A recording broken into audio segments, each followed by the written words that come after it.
And welcome back to today's episode of the Relationship Show with Diane Valley-Kett. Last week, she covered what triggers us and understanding it and how we can sort of maybe circumvent being triggered, and told us that this week she was going to go into understanding our wounds. So here we go, Diane Valley-Kett.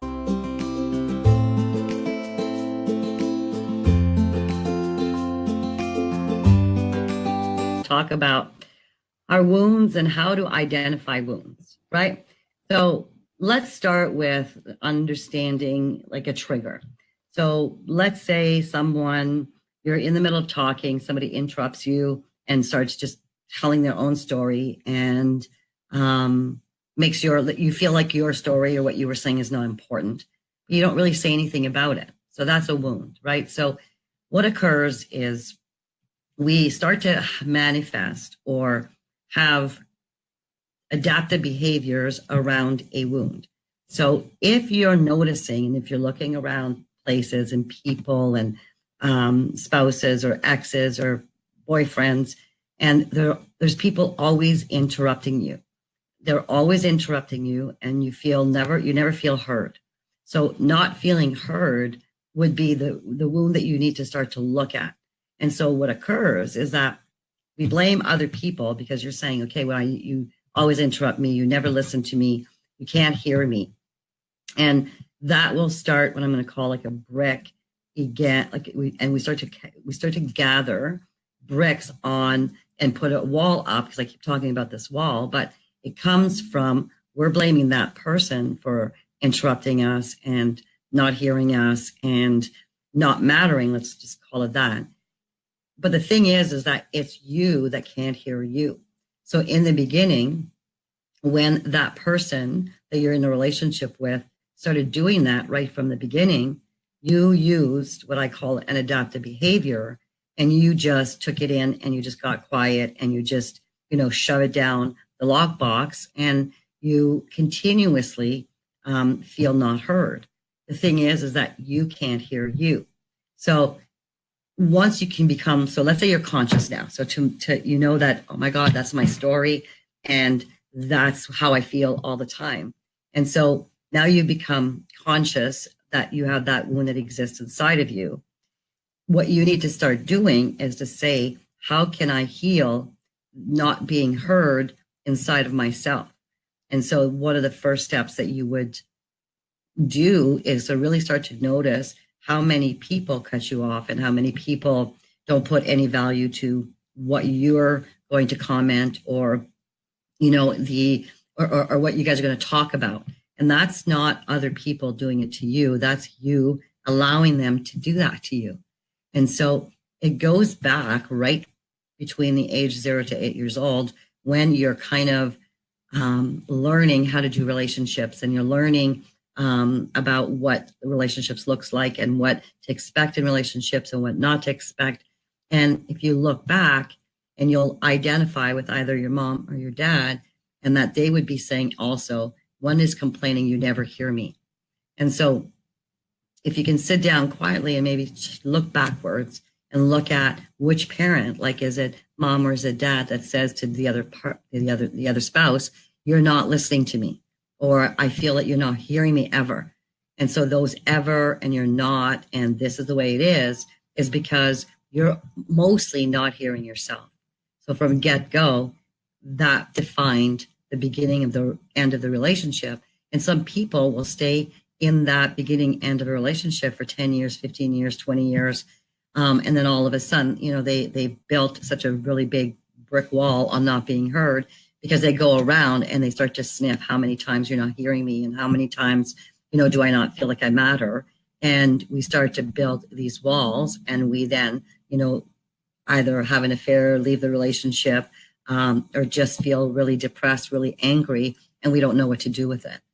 So what I'm asking you guys to do is to start to look at the theme of the recycled beef or, complaint in your relationships, and start to really understand, what are you finding yourself saying most of the time? And so if I'm just going to go on being heard, and if it's being heard, I need you to kind of journal and go back to, so I didn't feel heard when he or she did this. I didn't feel heard when we were preparing our wedding and, he did this or that. I didn't feel heard when we had our first child and this happened. And like really journal the story around, and go backwards all the way to identifying which parent you feel that didn't get heard. And if you identify with that person, let's say it's mom, and mom never felt that dad heard her. So what's occurring is that you're running mommy's blueprint. And so you're going out in the world and you're going to find people who don't hear you because that's what you know. That's what you were brought up in. That's the first relationship that you saw happening. And that's what you know. And so we go, unfortunately, into repeating the same or getting involved with the same because that's what we know. So I want you guys to really take a quiet time and really look at what are my 3 biggest complaints about what people are doing to me. And once you can identify that, you'll see that it's actually you doing it to you. And it's you afraid to stand up for yourself and say, look at, if this continues, then I'll have no choice but to, go to counseling or leave the relationship or, break up with you because that doesn't work for me anymore.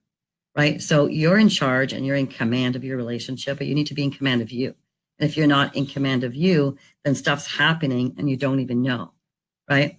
And a way that I want you guys to understand how to identify when you're triggered. So I'm going to use the word triggered. So something happens, you're triggered, and you need to ask yourself, and I know I touched on this last week, but this is really the theme of everything that I can give you guys in the awakening of taking responsibility for our wounds is to get into the questioning, getting curious, right? Why is he not hearing me? What have I set up for her or she not to hear me? And identifying that those triggers and what do they do in your body, right? So if you're getting triggered and you can feel it in your neck and your shoulders, you're angry. If you can feel it in your chest, then you're hurt. If you can feel it in your belly, then you're afraid. So ask yourself, right? So what am I afraid of? I want to stand up for myself and I want to say, listen, you know what? I'm actually hearing myself for the first time. And I feel that you don't allow me, let's call it this way, you don't allow me to put some input into our conversations. And he or she's going to say, well, no, that's crazy, because they want you to go back into saying nothing. But if you go to that place and say, it really makes me angry, or it really hurts me that this is what I'm feeling because I'm actually not being heard. But even further than that, go to where is the originating heart pain? So the anger, the hurt, or the fear, go back to the originating pain, which is usually between the age 0 to 8 years old. You probably won't be able to identify it then, but then go into being a teenager. And in your teenage years, what we do is that we anchor our blueprint and we anchor our triggers, and we continuously are fighting for the opposite of those triggers. So if you can identify the triggers and you can actually go into your body and say, okay, am I angry? Am I hurt? Am I afraid? And once you can do that, get curious, why am I hurt? Why am I afraid? Why am I angry? And really take and say, okay, how can I take responsibility for these triggers and not allow them to continue to happen?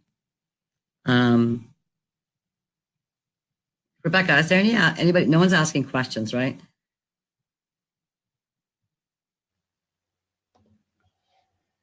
No, we don't have any questions as yet. And not yet. Okay.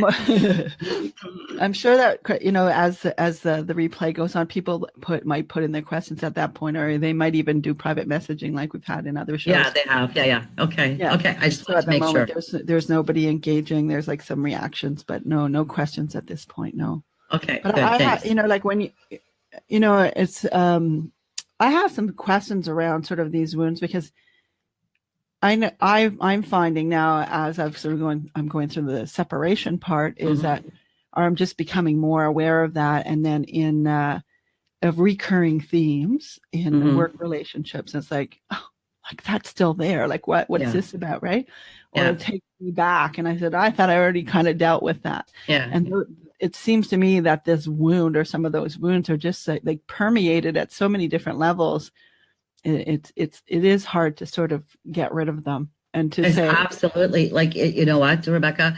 So I was going to go into this example, right? So here I've done like tons of work and I teach this stuff. And the other day, anyways, I asked Oskana, who does tapping, and I asked her to come to our office because Tara and I are both, you know, wanting to continue to lose weight, and I want to be in a place where I'm taking better care of myself.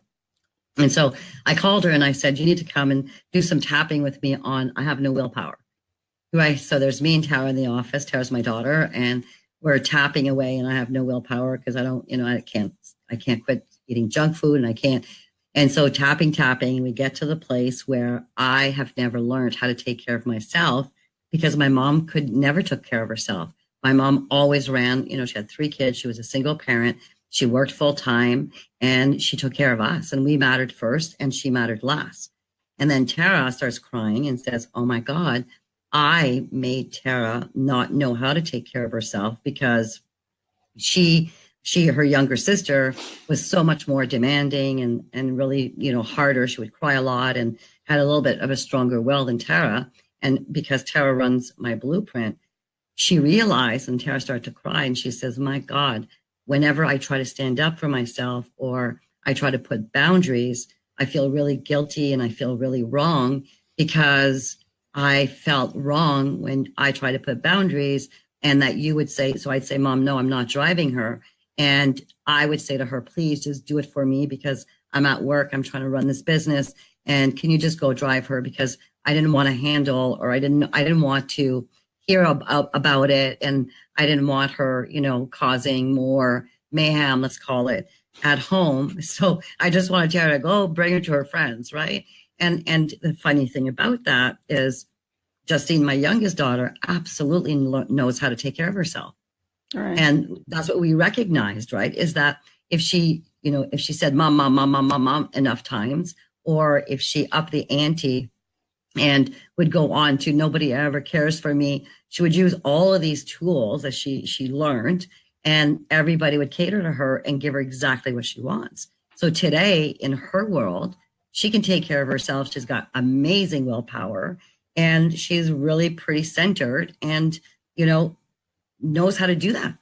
Right. Whereas Tara and I struggle. So it's not like my mother didn't do it on purpose. Obviously, she was just, I'm just role modeling it. And I obviously didn't do it on purpose so that Tara didn't know how to take care of herself. But when you peel the onion, you start to realize, oh my God, this is, you know, this is still a wound that we both carry around, and we're trying to change it and, you know, have some tools to start saying it's okay to take time for you. It's okay to, you know, just say, I can't do this right now. Or it's okay to say no, right? Because I just didn't know how to do that. So what I'm hearing then is as we're living our life until we die, essentially, if we're continuing to grow, every time we make a movement to grow, we kind of expose another angle of that wound. Do you think that's true? That's the absolute truth, right? That wound will never go away. I don't care how many people or therapists or counselors or whatever say, oh yeah, we can get to that wound and it'll go away. It will never go away. It'll get healed. It'll get better to manage. It'll get that you're in command of the wound, but it will still always be there, something that you need to work on, and it gets better and better and easier, right? But it's still there. It's still primarily, it was there because it was inputted there when you were young, and it's there. And right? So essentially, so now we know that it's there, and maybe it's more managed, or it's more like the healings have gone down through different levels. So, but when we, to tie that into what you were saying in the last show about triggers. So with those, we won't be as many times triggered, but when it gets down to a deep level, then we might have like a huge reaction. Exactly, right? Like I don't get triggered like that in that wound that often, right? So all of a sudden I'm trying to, go to the gym, do better things and so on. And I'm like, I'm really fighting with taking the time that it takes for me to be out of the office for an hour, go have some time for myself and come back. I have a story. I can't because I have too much work or I have too much to do, or I don't, how am I going to meet that deadline if I take an hour for myself? And it's a struggle. I do it anyways, but it's a struggle. It's a really big struggle for me to really anchor down and take care of myself. Okay. Right? Yeah. So like for me, listening to these stories, it actually makes me sad. It is like, Tara, we're walking wounded, that probably everybody around us is a walking wounded. And we are, right? And it's like, and that's what I always say to people, like, please don't go be down on yourself or don't feel bad about it. There's nothing, we can't fix the past, right? But we can move forward and handle these wounds or be in the wounds in a much better place, in a much healthier place. Right? So I heard that. I think we're done. Yeah. I think we're done. Catherine, Corey, imagine. So I'm going to learn how to take care of myself. I'm leaving to Cuba by myself for a week, which I have not done ever since I've started this business. And I think I, really, really need it. So Catherine Corey, my colleague who sees a lot of clients that do the rebuilding workshop, is going to be on next week talking about 5 ways to thrive after divorce.